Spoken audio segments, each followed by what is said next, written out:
একটা বিপ্লব বিপ্লব, একটা যুদ্ধ যুদ্ধ, 71 এ ধরনের একটা আবহ চলছে রে ভাই। এটাই আমাদের আতঙ্কের জায়গা, এটাই আমাদের আশঙ্কার জায়গা। আমরা কোথায় যাব? আমরা কি উদ্বাস্তু শিবিরে যাব? অন্তত আমরা যাব না।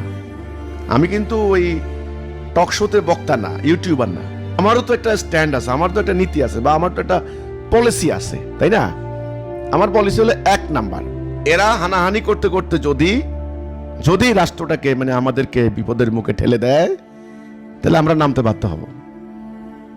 2 নাম্বার, আসলে আমরা আল্লাহ ছাড়া কারো কাছে মাথা নত করব না, মানে কারো আধিপত্য, কারো আনুগত্য, কারো ইবাদত আমরা করব না।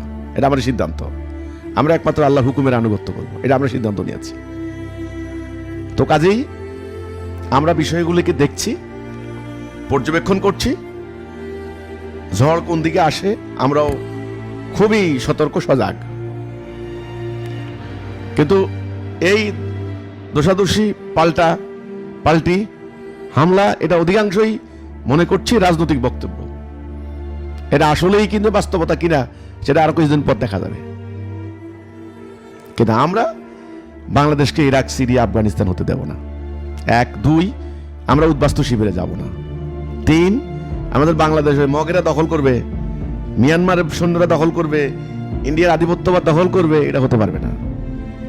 আবার এই দেশের ভিতরে তারা অপরাজনীতি করে এক সরকারকে ফালাইয়া আবার রেজিম চেঞ্জ করবে, বিপ্লবের নামে লুটপাট করবে, এটাও আস্তে আস্তে জনগণের সামনে ক্লিয়ার হয়ে যাবে। এটা হলো কথাটা, আমার কথাটা আমি বলতে পারি। কিন্তু আমি পরিস্থিতি ভালো দেখতেছি না, পরিস্থিতি খারাপ।